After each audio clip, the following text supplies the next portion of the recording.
మరియమాతను స్త్రీ సభ మాతగాను మనందరి తల్లిగాను కొనియాడుతూ ఉంటాం. ఏ విధంగా ఆమె మన తల్లి అయింది, దేవుని సంకల్పం ఏమిటి, ఆమె విషయంలో మన విషయంలో ఆమెతో మనకి ఎటువంటి బంధం కలిగి ఉండాలని దేవుడు సంకల్పించుకున్నారు అన్న విషయాల గురించి కొంచెంసేపు ధ్యానించుకుందాం. ముందుగా ఒక్క క్షణం అందరం కళ్ళు మూసుకొని చిన్న ప్రార్థన చేసుకుందాం. ప్రభు, మీ ఆత్మతో మమ్మల్ని నింపండి. మా చెవులనే గాక మా హృదయాలను, మా మనస్సును తెరవండి. నీ వాక్యాన్ని ఆలకించటానికి, ఆ వాక్యములో ఉన్నటువంటి మాధుర్యాన్ని సేవించి, సందేశాన్ని స్వీకరించి మా జీవితాలకు వెలుగుగా, జీవముగా, సత్యముగా మార్చుకునే భాగ్యాన్ని మాకు దయచేయమని ఆ ఆత్మ అభిషేకం కోసం ప్రార్థన చేద్దాం. అదేవిధంగా ఈ వాక్యాన్ని బోధించే నా బుద్ధిని కూడా వెలిగించమని, నడిపించమని, ఆయన చిత్తానుసారం ప్రబోధించినట్లు అనుగ్రహించమని ప్రార్థన చేద్దాం.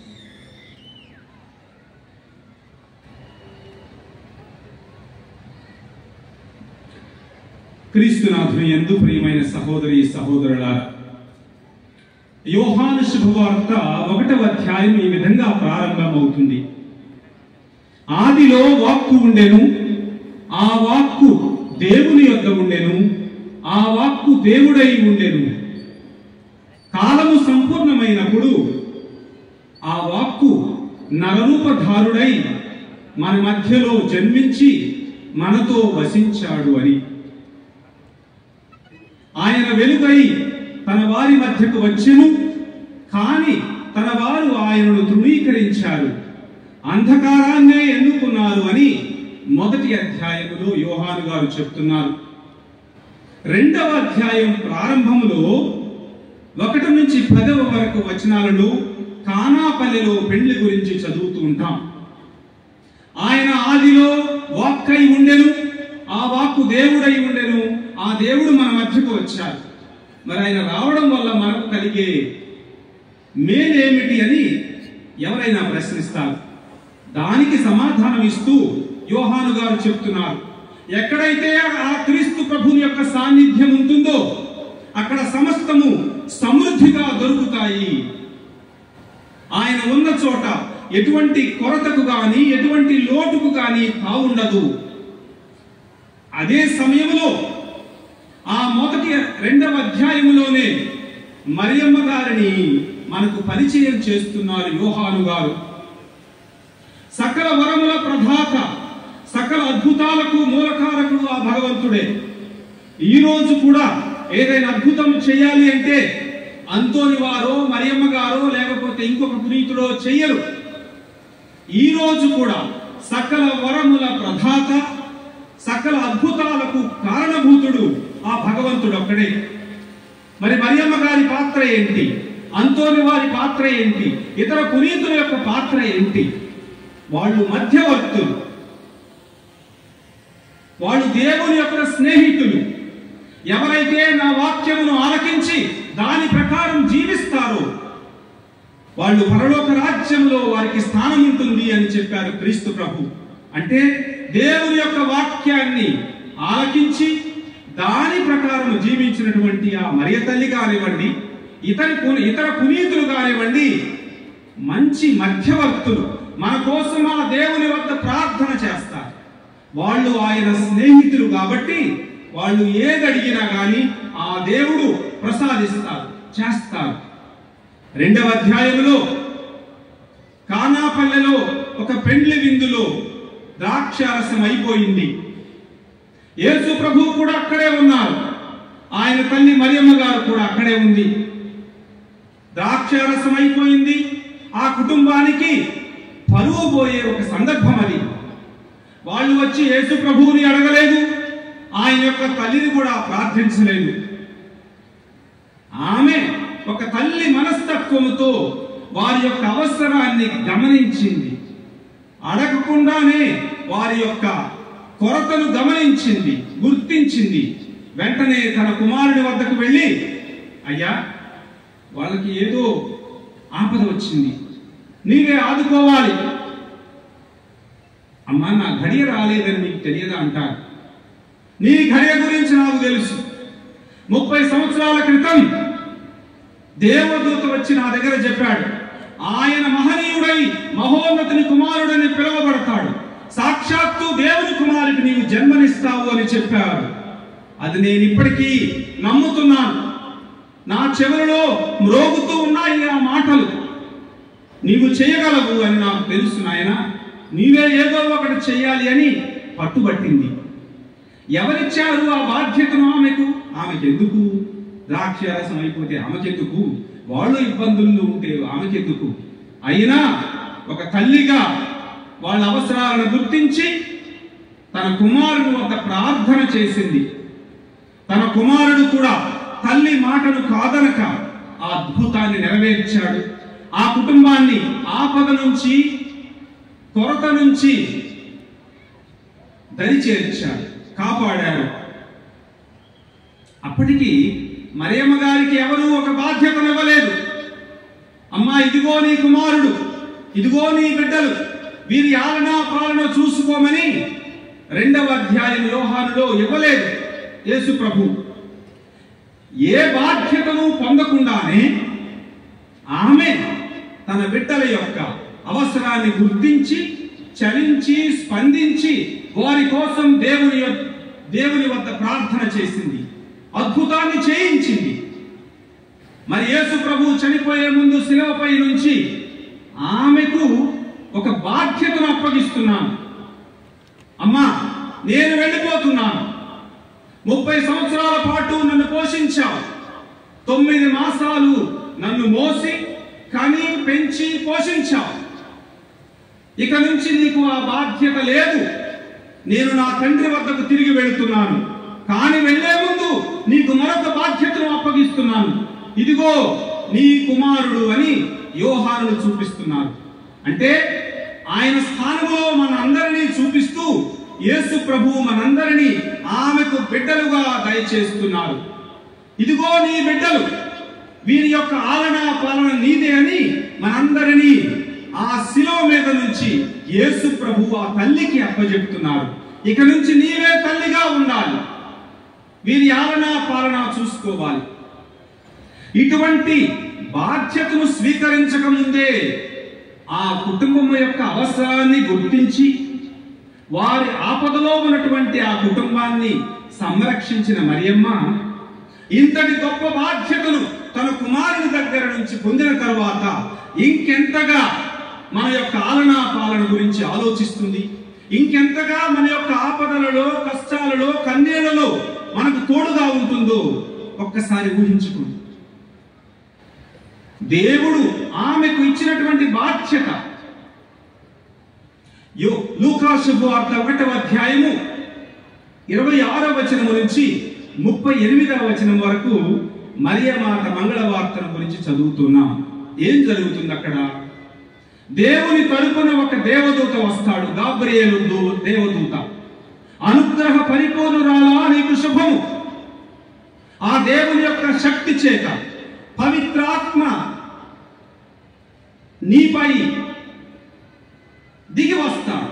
ఆ పవిత్రాత్మ శక్తితో నీవు గర్భము దాలుస్తావు, ఆ దేవుని కుమారునికి జన్మనిస్తావు. అప్పుడు ఆమె అంటుంది, ఇదిగో నేను దేవుని దాసురాలను, ఆయన మాట చొప్పునే నాకు జరగాలి అని ఆ బాధ్యతను స్వీకరిస్తుంది. అమ్మా, నీ జీవితంలో దేవునికి ఒక ప్రణాళిక ఉంది. ఆయనకు నీ గర్భం అవసరం. నిర్మలంగా నీ గర్భాన్ని సృష్టించావు, నిష్కళంకముగా నిన్ను సృష్టించాడు దేవుడు. ఒక మందస పెట్టెలాగా నిర్మలముగా, నిష్కళంకముగా, ఎటువంటి మలినము లేకుండా నిన్ను సృష్టించారు, నీ గర్భాన్ని సృష్టించారు. ఆ దేవుని కుమారుడు నీ గర్భములోనే రూపుదాల్చాలి, నీ గర్భము నుండే జన్మించాలి అని ఆ మరియమ్మ దగ్గరకు వచ్చి చెప్తున్నాడు. ఆమె తన గర్భాన్ని తండ్రి అయిన దేవునికి అరువుగా ఇచ్చింది, అప్పుగా ఇచ్చింది. ఎటువంటి పురుషుని ప్రమేయం లేకుండా ఆ దేవుని ప్రమేయముతో ఆమె యేసు ప్రభువుకు గర్భము దాలుస్తుంది. 9 నెలలు మోస్తుంది. తన గర్భములో దేవుని యొక్క వాక్కుకు రూపాన్ని ఇస్తుంది. మాంసాన్ని, రక్తాన్ని ఇచ్చి యేసు ప్రభువుకి she gives the physical form, ఆ రూపాన్ని ఇస్తుంది. 9 నెలల తర్వాత ఆ దేవుని యొక్క వాక్యానికి జన్మనిస్తుంది. తరువాత 30 సంవత్సరాల పాటు ఆ యేసు ప్రభు యొక్క ఆలనా పాలన చూస్తూ, ఆ తరువాత జ్ఞానస్నానం పొందిన తరువాత యేసు ప్రభువుని దేవుని యొక్క పరిచర్య కోసం వదిలిపెడుతుంది. ఆమె కనుమరుగైపోతుంది. ఆనాటి నుంచి దేవుడు తనకు అప్పగించినటువంటి బాధ్యతను తూచా తప్పకుండా ఒక ఖడ్గము నీ హృదయములో దూసుకొని పోతుంది. ఈయన నీ కడుపున జన్మించడం వలన నీవు చాలా కష్టాలు పడాల్సి వస్తుంది అని సిమెయోను ప్రవక్త చెప్పాడు. అయినా కానీ వాటన్నిటికీ సిద్ధపడి ఆమె దేవుని కుమారుని తన గర్భములో మోయడానికి, రూపునివ్వటానికి, జన్మనివ్వడానికి, 30 సంవత్సరాలు ఆలనా పాలన చూసుకోవడానికి తన అంగీకారాన్ని తెలియచేసింది. యేసు ప్రభు యొక్క తల్లి అయింది. మీకు అర్థమై ఉండాలి. ఆమె గర్భములో తండ్రి అయిన దేవుడు తన వాక్యాన్ని ఉంచారు. ఆ వాక్యము 9 నెలలు ఆ గర్భములో పెరిగి ఆమె మాంస రక్తాలను తీసుకొని ఒక రూపు పొందాడు క్రీస్తు ప్రభు. అందుకే ఆమెను దేవుని యొక్క తల్లి అంటాం, క్రీస్తు ప్రభు యొక్క తల్లి అంటాం. ఇంతవరకు మీకు అర్థమై ఉంటుంది. అయితే క్రీస్తు ప్రభువు చనిపోతున్నారు శిలువ మీద నుంచి. ఇక ఈమె బాధ్యత అయిపోయింది అనుకుంటుంది ఆమె. అప్పుడు పిలిచి, అమ్మ, నీ బాధ్యత అయిపోయిందని, నేను తిరిగి నా తండ్రి వద్దకు వెళ్ళిపోతున్నానని నువ్వు సంబరపడుతుండొచ్చు. కానీ అయిపోలేదు నీ బాధ్యత. నీకు మరొక బాధ్యతను అప్పగిస్తున్నాము. 33 సంవత్సరాల క్రితం నా తండ్రి అయిన దేవుడు గాబ్రియేలు దూత ద్వారా నీకు ఒక బాధ్యతను అప్పగించాడు. నాకు జన్మనివ్వమని, నాకు రూపాన్ని ఇవ్వమని, నీ గర్భాన్ని అరువుగా ఇవ్వమని అడిగాడు. నీవు సమాధానం ఇచ్చావు. ఆయన మాటలు తూచా తప్పకుండా పాటించావు. మళ్ళీ నీకు ఈ రోజు 33 సంవత్సరాల తరువాత మరో బాధ్యతను నీకు అప్పగిస్తున్నాను. ఈ బిడ్డలకు తల్లి కావాలి నీవు. ఈ సంఘానికి రూపునివ్వాలి నీవు. ఈ సంఘం యొక్క ఆలనా పాలన చూసుకోవాలి. ఇదిగో నీ కుమారుడు అని చెప్పాడు. ఆమె జీవితంలో పెద్ద పిడుగు పడినట్లయింది. క్రీస్తు ప్రభు చనిపోయారు. శిష్యులందరూ చెల్లాచెదురైపోయారు భయముతో. పేతురు 3 సార్లు నాకు తెలియదు అని పొంకాడు. ఇతర శిష్యులు కూడా కాలికి బుద్ధి చెప్పారు, పారిపోయారు. కానీ మరియమ్మ గారికి దేవుడు ఒక బాధ్యతను అప్పగించారు. అమ్మా, నీవు వీరికి తల్లి కావాలి. వెంటనే తన కుమారుణ్ణి సమాధిలో ఉంచిన తరువాత ఆమె ఏం చేసి ఉంటుంది? పరుగులు తీసి ఒక్కొక్కడికి కబురు పెట్టుంటుంది. పేతురు గారు ఎక్కడున్నారు, యాకోబు ఎక్కడున్నాడు, ఇంకొక శిష్యుడు ఎక్కడ ఉన్నాడు అని కబురు పెట్టుంటుంది. అందుకే అపోస్తల కార్యములు 1వ అధ్యాయం 14వ వచనములో వాళ్ళందరూ కలిసి ప్రార్థన చేస్తున్నప్పుడు శిష్యులతో పాటు మరియమాత కూడా ఉంది. క్రీస్తు ప్రభుని తల్లి మరియమాత కూడా వారి మధ్యలోనే ఉంటూ వారిని ప్రోత్సాహపరుస్తూ ప్రార్థన అంటే నేర్పిస్తూ వారి మధ్యలోనే ఉంది. నిరాశకు గురైనటువంటి, నిస్పృహకు గురైనటువంటి, చెల్లాచెదురైనటువంటి ఆ శిష్యులందరినీ ఒక చోట చేర్చి తాను వారి మధ్య కూర్చుని ఉంది. వారిని బలపరుస్తుంది. ఆయన చెప్పాడు, నేను తిరిగి వచ్చే వరకు మీరు యెరూషలేములోనే ఉండండి, ఎక్కడికి వెళ్ళొద్దని చెప్పారు. నేను నా ఆత్మను పంపుతాను, నా ఆత్మతో మేము అభిషేకిస్తాను, మేము బలపరుస్తాను, మేము సంఘంగా మారుస్తాను, మీరు నా రక్షణ కార్యాన్ని ముందుకు కొనసాగించాలి అని ఆ శిష్యులతో చెప్పాడు. వాళ్ళకి అర్థం కాలేదు. 3 సంవత్సరాలు ఈయనను అనుసరించాం, ముంచేసి వెళ్ళిపోయాడు అని చెప్పి పెట్టె చదువుకొని ఇంటికి వెళ్ళడానికి ప్రయత్నించారు ఆ శిష్యులు. అటువంటి వారందరినీ ఒక చోటకు చేర్చి వాళ్ళలో ఆశలను నింపి దేవుడు ఇచ్చిన మాటను నెరవేరుస్తాడు. ఇచ్చిన మాటను నెరవేర్చే దేవుడు తన వాగ్దానములను నిలబెట్టుకుంటాడు అని ఏ విధంగా మరియమ్మ తన స్తోత్ర గీతంలోనే చెప్తుంది. తన మాటను నిలబెట్టుకునే దేవుడు. అందుకే ఈ శిష్యులందరినీ ఊడబరచి ఒక చోటకు చేర్చి వాళ్లకు నేర్పుతుంది. మన దేవుడు విశ్వసనీయుడైనటువంటి దేవుడు, తన వాగ్దానాలను తన మాటను నిలబెట్టుకునే దేవుడు. మీరు నిరాశపడవద్దు.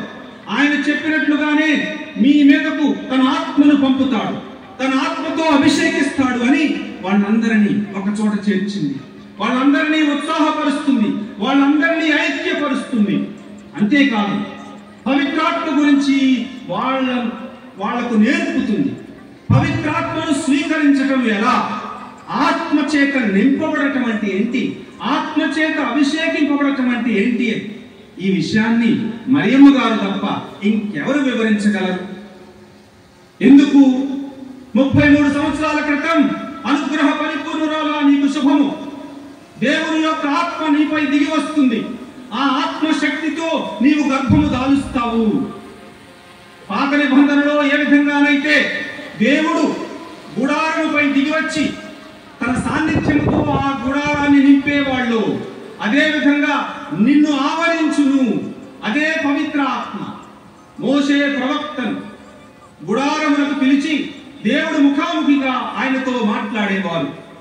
ఆయన సాన్నిధ్యానికి సంకేతముగా ఆ గుడారమంతా ఆయన సాన్నిధ్యముతో నింపబడేది. అదే ఆత్మ నీపై దిగి వస్తుంది.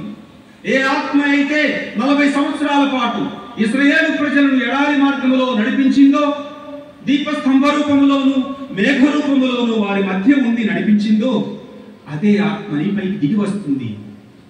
ఆ మాటలను విశ్వసించినటువంటి మరియమ్మ, పవిత్రాత్మ చేత నింపబడినటువంటి మరియమ్మ స్వయంగా పవిత్రాత్మ అంటే ఏమిటి, ఆయన అభిషేకం యొక్క అర్థం ఏంటి, ఆయన చేత నింపబడటం అంటే అర్థం ఏంటి అని స్వయంగా ఎరిగినటువంటి మరియమ్మ ఆ శిష్యులను పవిత్రాత్మ రాక కోసం సంసిద్ధపరుస్తుంది. వాళ్ళ దగ్గర ఉండి పవిత్రాత్మ గురించి నేర్పుతుంది. పెంతెకోస్తు దినమున ఏం జరుగుతుంది? ఆమె ఆ శిష్యులందరినీ, భయకంపితులైనటువంటి ఆ శిష్యులందరినీ తన హక్కున చేర్చుకొని వాళ్ళందరినీ తన దగ్గర కూర్చోబెట్టుకొని వాళ్లతో ప్రార్థిస్తూ, ప్రార్థనలు నేర్పుతూ ఆ పవిత్రాత్మను స్వీకరించడానికి సంసిద్ధపరుస్తుంది. ఒక్కసారి ఊహించుకోండి, ఆమె కౌగిలిలో అందరూ కూర్చొని ఉన్నారు, ఆమె గర్భానికి దగ్గరనే ఉన్నారు శిష్యులందరూ. పెంతెకోస్తు దినమున ఏం జరిగింది? 33 సంవత్సరాల క్రితం ఏ పవిత్ర ఆత్మ అయితే దిగివచ్చి తన గర్భాన్ని ఆవరించి యేసు ప్రభువుని పురుడు పోసుకునేటట్లు చేసిందో, అదే ఆత్మ ఈ రోజు కూడా దిగి వస్తుంది. ఆ రోజు దిగి వచ్చి ఆమె గర్భములో దేవుని యొక్క వాక్యానికి రూపునిచ్చింది ఆత్మశక్తి. The body of Christ was formed in her womb 33 years ago. Today, another body is being formed in the maternal mantle of Mary. ఆమె యొక్క కౌగిలిలో మరొక శరీరానికి రూపునిస్తుంది పవిత్ర ఆత్మ. ఆ రోజు మరియ గర్భములో యేసు ప్రభు శరీరం దాల్చారు. అదే యేసు ప్రభు మరో రూపములో సంఘం, the mystical body of Christ అంటారు. క్రీస్తు ప్రభు యొక్క శరీరం సంఘం అంటే, ఆ సంఘానికి అదే ఆత్మ పెంతెకోస్తు దినమున రూపునిస్తుంది. ఎక్కడ? మరియమాత గర్భము దగ్గర, మరియమాత కౌగిలిలో, మరియమాత సాన్నిధ్యములో. ఆమె యొక్క సాన్నిధ్యములో శిష్యులందరినీ అక్కడ కూడబెట్టుకున్నప్పుడు పవిత్రాత్మ దిగివచ్చి మరొక క్రీస్తు శరీరానికి రూపునిస్తుంది.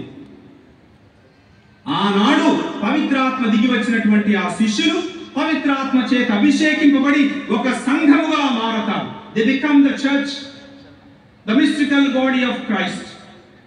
ఆ రోజు ఏ విధంగా వాక్యము శరీర రూపము దాల్చిందో ఆ మరియమాత గర్భములో పవిత్రాత్మ శక్తితో ఈ రోజు కూడా అదే పవిత్రాత్మ శక్తితో సంఘానికి రూపకల్పననిచ్చారు దేవుడు. అది ఆమె సాన్నిధ్యంలో, ఆమె గర్భానికి దగ్గర. అందుకే ఆమెను తిరుసభ మాత అంటారు. క్రీస్తు ప్రభువు మాత ఏ విధంగా అయ్యిందో అదే విధంగా మరియమ్మ గారు స్త్రీ సభకు కూడా మాత అయింది.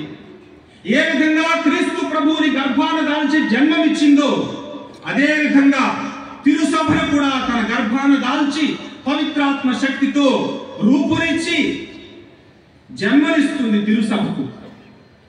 ఆ రోజు 30 సంవత్సరాలు ఆలనా పాలన చూసిన తర్వాత పక్కకు తప్పుకున్నది. యేసు ప్రభు నా తండ్రి యొక్క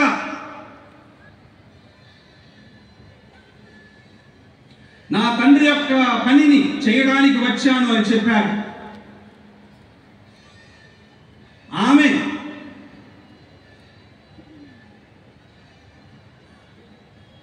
తన పని పూర్తయింది. 30 సంవత్సరాలు పెంచింది, పక్కకు తప్పుకుంది. తన కుమారుణ్ణి పల్లెల్లో పట్టణాల్లో తిరగడానికి వదిలేసింది. ఆయన వెళ్ళి దేవుని తరపున వాక్యం చెప్పారు, పేదలకు సువార్తను ప్రకటించారు, బంధీలకు విముక్తినిచ్చారు. తాను కనుమరుగైపోయింది. మళ్ళీ శిలువ దగ్గర కనిపిస్తుంది. మరొక బాధ్యతను పొందింది. బాధ్యతను స్వీకరించి మళ్ళీ తిరుసభకు జన్మనిస్తుంది. జన్మనిచ్చిన తరువాత పవిత్రాత్మ చేత అభిషేకం పొంది తిరుసభగా మారిన తరువాత ద మిస్టికల్ బాడీకి ఒక రూపం వచ్చిన తరువాత మళ్ళీ పక్కకు దొరుకుతుంది, వైదొలుగుతుంది, కనుమరుగైపోతుంది.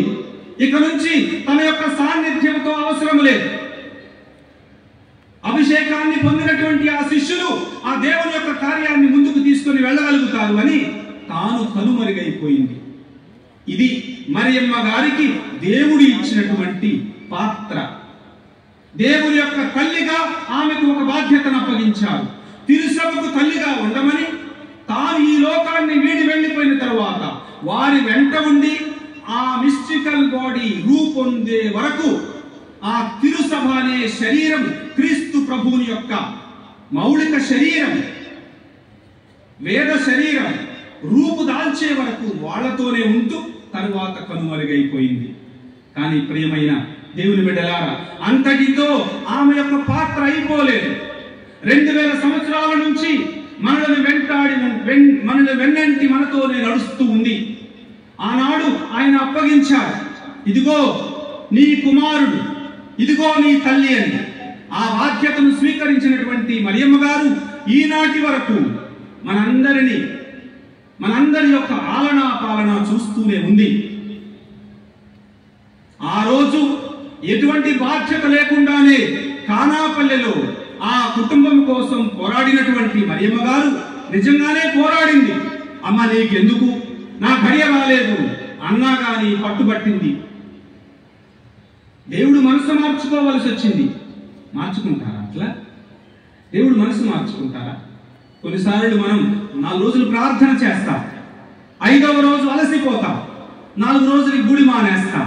అది ఎందుకండి గుడికి వెళ్ళి ఎంత ప్రార్థన చేసినా కానీ మా అబ్బాయికి జబ్బు తగ్గడం లేదు, మా అమ్మాయికి ఉద్యోగం రావడం లేదు, ఏ ఉపయోగం ఈ ప్రార్థన అనే మనస్తత్వం మనది.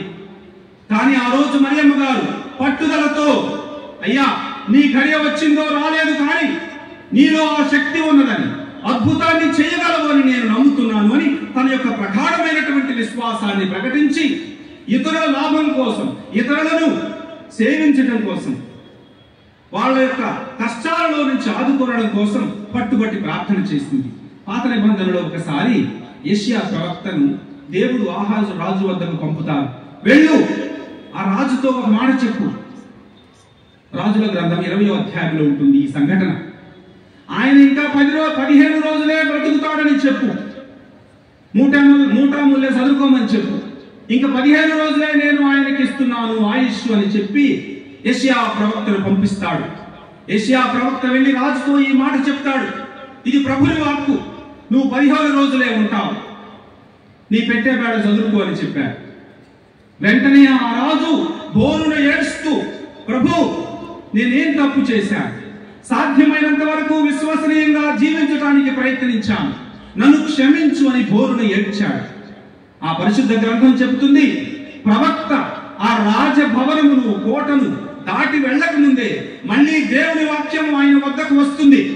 వెళ్ళు, ఆయన ప్రార్థనను ఆలకించాను, ఆయన పశ్చాత్తాప హృదయాన్ని గాంచాను, చూశాను, నేను క్షమించాను, 15 సంవత్సరాల ఆయుష్ పెంచాను అని వెళ్ళి చెప్పిరా అని చెప్పి యెషయా ప్రవక్తను పంపిస్తున్నాను. ఈ విధంగా దేవుని యొక్క సంకల్పాన్ని కూడా ప్రార్థన మార్చగలిగింది. అదేవిధంగా ఈరోజు మరియమ్మ గారు కూడా క్రీస్తు ప్రభు యొక్క సంకల్పాన్ని, చిత్తాన్ని మార్చింది. మనం కూడా ప్రియమైన దేవుని బిడ్డలారా విశ్వాసముతో, పట్టుదలతో ప్రార్థన చేస్తే తప్పకుండా ఆ దేవుడు తన సంకల్పాన్ని మార్చుకుంటారు. మన కన్నీటిలో, మన కష్టాలలో మనపై జాలి చూపి మనకు ఉపశమనాన్ని ఇస్తారు, ఊరటనిస్తారు, మన కన్నీటిని తుడుస్తారు. మనకు ఒంటరిగా సాధించలేకపోతే, దేవుని యొక్క ఆ యొక్క దీవెనను, అనుగ్రహాన్ని పొందలేకపోతే ఆయన తల్లి వద్దకు వెళ్ళాలి. ఆమె మాటను తప్పక పాటిస్తారు. ఎందుకు? ఆమె తన జీవితాంతం ఆయన మాటను పాటించింది. నీ మాట చొప్పున నాకు జరుగునుగాక. కష్టం వచ్చినా, నిష్ఠూరం వచ్చినా, ఎన్ని ఖడ్గాలు నా హృదయంలో దూసుకొని పోయినా నేనిచ్చిన మాటకు కట్టుబడి ఉంటాను అని చెప్పి దేవుని తల్లిగా తన బాధ్యతను స్వీకరించింది మరియమ్మ గారు. జీవితాంతము దేవునికి ఊడిగము చేయటమే సరిపోయింది, ఆయన చిత్తానుసారం జీవించడమే సరిపోయింది. మరి అంత మాత్రం ఆయన చెయ్యడా ఆమె చెప్పినట్లు? అది ఎవరైతే దేవుని యొక్క వాక్యాన్ని ఆలకిస్తారో, ఆ వాక్యం ప్రకారం జీవిస్తారో, వాళ్ళు చెప్పినట్లు దేవుడు వింటారు. వాళ్ళు చెప్పినట్లు దేవుడు వింటారు. పునీత ఆవిరాపురి తెరేసమ్మ గారు తన గ్రంథాలలో చెప్తుంది, ప్రార్థన ద్వారా ఎవరైతే దేవునికి దగ్గరవుతారు, దేవునికి స్నేహితులుగా మారతారు, ఆయన చిత్తం ప్రకారం జీవించడానికి ప్రయత్నిస్తారో, చివరికి దేవుడే వాళ్ళకు దాసోహం అవుతారు. వాళ్ళు ఏది చెబితే అది దేవుడు చేస్తారు, వాళ్ళ కోరికలను దేవుడు తీరుస్తారు అని చెప్తారు. మరియమ్మ గారు దేవుని చిత్తానికి శిరసావహించి జీవించింది కాబట్టి ఆమె ఏది అడిగినా చేస్తారు. మనం కూడా దేవుని యొక్క ఆజ్ఞ ప్రకారం జీవిస్తే, ఆయన వాక్యం ప్రకారం జీవిస్తే మనం కూడా ఏది అడిగినా ఇస్తారు. అడుగుడి ఇవ్వబడును, తట్టుడి తెరవబడును. ప్రతి ఒక్కళ్ళు అడిగితే ఇవ్వరు, ప్రతి ఒక్కళ్ళు తడితే ఏం తెరవరు. ఎవరైతే ఆయన వాక్యాన్ని ఆలకించి ఆయన చిత్తానుసారం జీవించడానికి ప్రయత్నిస్తారో, ఈ రోజు కూడా ప్రియమైన దేవుని బిడ్డలారా, ఆ ప్రభువు మీరు అడిగింది ఇస్తా, ఆయన సంకల్పాన్ని మార్చుకుంటా. ఒకవేళ జబ్బు ఇవ్వాలనుకున్నా తన సంకల్పాన్ని, తన చిత్తాన్ని మార్చుకొని మన కన్నీటిని తుడుస్తారు. అందుకని ఆయన వాక్యాన్ని వినడానికి ప్రయత్నించాలి. మరియమ్మ గారి వలె ఆయన చిత్తాన్ని నెరవేర్చడం కోసం జీవిస్తే మన చిత్తాన్ని నెరవేర్చడం కోసం ఆయన ప్రయత్నిస్తారు. ముగించే ముందు నేను ఇప్పటి వరకు చెప్పినటువంటి విషయాలను 2 ముక్కల్లో చెప్తాను. ఇప్పటి వరకు వినకపోయినా కానీ నేను ఇప్పటి వరకు చెప్పింది ఏంటంటే, క్రీస్తు ప్రభు ఆ మరియమాతను మనకు తల్లిగా ప్రసాదించారు. మన తరపున ప్రార్థించమని, మన ఆలనా పాలన చూసుకోమని ఆమెకు అప్పగించారు. ఆమె ఏ విధంగా క్రీస్తు ప్రభువుకి తన గర్భములో రూపునిచ్చిందో, సంఘమనే మన శరీరానికి, మనందరికీ కూడా ఆమె తన శరీరంలో, తన హక్కున, తన కౌగిలిలో మనకు కూడా రూపునిచ్చి మనల్ని క్రీస్తు మిస్టికల్ బాడీగా, శరీరముగా మార్చింది. అందుకే మనందరి తల్లి ఆమె, తిరుసభ యొక్క తల్లి ఆమె. ఎంతగా ఆమె దేవుని యొక్క, క్రీస్తు ప్రభు యొక్క తల్లి అయిందో అంతగా ఈ తిరుసభకు కూడా తల్లి. మనల్ని వదిలిపెట్టదు ఆమె. అందుకే తండోపతండాలుగా ఈ మరియమాత పుణ్యక్షేత్రాలకు వస్తూ ఉంటారు. 2000 సంవత్సరాల నుంచి ఆ తల్లి యొక్క ఆలన పాలనను, ఆ తల్లి యొక్క ప్రేమానురాగాలను అనుభవిస్తున్నటువంటి మనం రాబోయే కాలంలో కూడా తప్పకుండా ఆమె యొక్క ప్రేమను, మాతృ ప్రేమను తప్పకుండా అనుభవిస్తాం. మీకు, మీ కుటుంబాలకు ఆ తల్లి యొక్క మాతృ వాత్సల్యం, మాతృ ప్రేమ మీరందరూ అనుభవించాలని, మీ కుటుంబాలలో శాంతి సమాధానాలు వర్ధిల్లాలని, వ్యాధులతో, బాధలతో, కష్టాలతో, కన్నీళ్లతో నిట్టూరుస్తున్నటువంటి, బాధపడుతున్నటువంటి మీ అందరి కుటుంబాలలో ఆ తల్లి యొక్క ప్రార్థన ద్వారా ఆ దేవుని చల్లని హస్తం మీపై ఉండి మీకు ఉపశమనాన్ని, ఊరటను కలిగించాలని, మీ కన్నీటిని తుడిచివేయాలని, మీ అందరికీ ఆయురారోగ్యాలను సమృద్ధిగా దయచేయాలని ప్రార్థిస్తూ మరొకసారి నన్ను ఆహ్వానించినటువంటి మేత్రాసనానికి కృతజ్ఞతలు తెలియజేస్తూ పితా, పుత్ర, పవిత్రాత్మ నామమున